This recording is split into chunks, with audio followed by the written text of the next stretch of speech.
This is the South African Morning. I'm Gareth Edwards. The ailing economy, the high rate of unemployment and, of course, the electricity crisis continue to be a concern. The crisis of power could be getting even worse. And I'm not just talking, of course, about the electricity. We've got elections, national elections next year. So what is the crisis there? Well, it looks like ANC stalwart Matthew Posa claiming some of the challenges we're all experiencing now illustrate the absence of competent management and leadership. Now, for more on this, I'm joined by political analyst Professor Seepe making time for me again this morning. Prof, good morning to you. And I have part of the speech that Matthew Posa had presented as well. I want to just read the top of page 4 and tell me what you make of this. And I quote, "We are leaderless and we have not illustrated that South Africa belongs to all who live in it. We have, in fact, done quite the opposite of what our election slogan proclaims." That's very, very prophetic, considering we're probably a year away from next year's elections.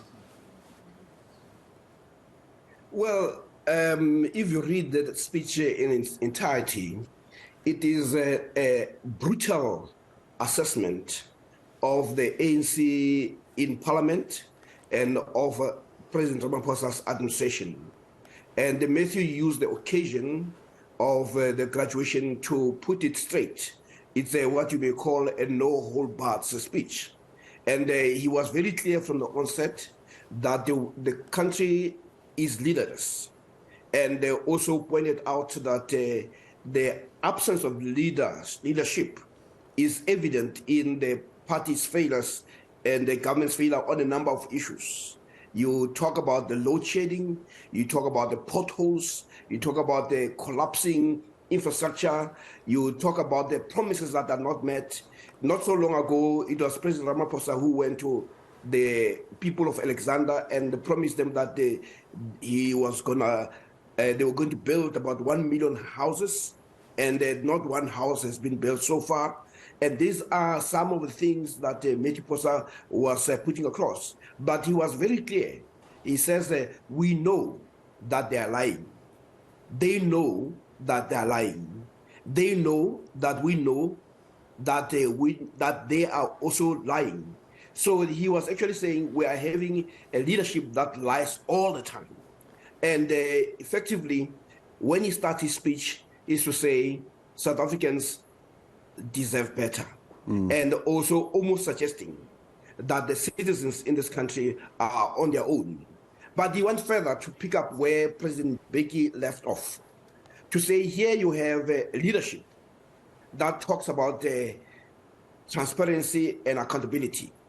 And then the same leadership of the ANC instructs its own members of parliament to ensure that the president is shielded from scrutiny, from transparency and accountability. So he says that he hopes that when it comes to 2024, South Africans will vote for change. So that is the most profound statement that has actually come from Matthew Posa. Effectively, what it says is that the leaders of the ANC can no longer hide and continue to almost protect Ramaphosa. Like President Mbeki said, that that behavior amounts to a counter-revolution.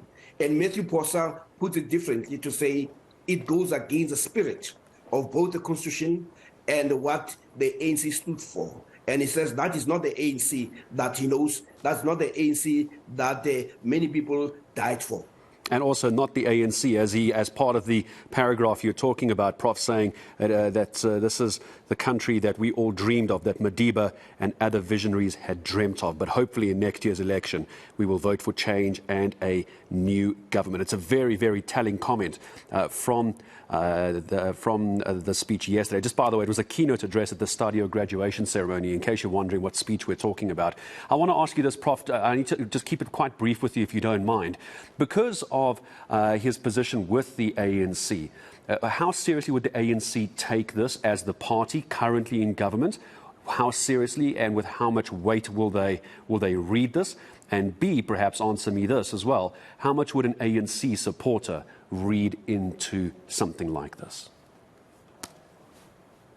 Members of organizations are always guided by the behavior of their leaders. And the position of the ANC historically has been to rally around a leader and to protect that leader from scrutiny. But when you have people like President Beki, you have people like Meti Posa saying, we're actually betraying what the ANC stands for. We're also betraying what the struggle was about. We're also betraying this country. And we're also undermining our own constitution. And this is not only said by the judges, it is now said by members of the ANC. So effectively, it is a message that goes to members of the ANC that says, you can't continue to shield incompetence. You can't continue to shield corruption. You can't continue to shield the failures of your own leaders, because when they do that, they undermine everything that you stood for.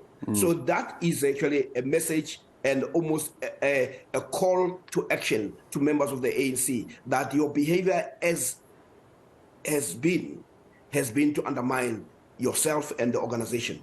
Yeah, one could even go further, Prof, as well, to say it could almost be something of a warning as well. But I appreciate your time. Always good speaking to you, Professor Sipho Seepe.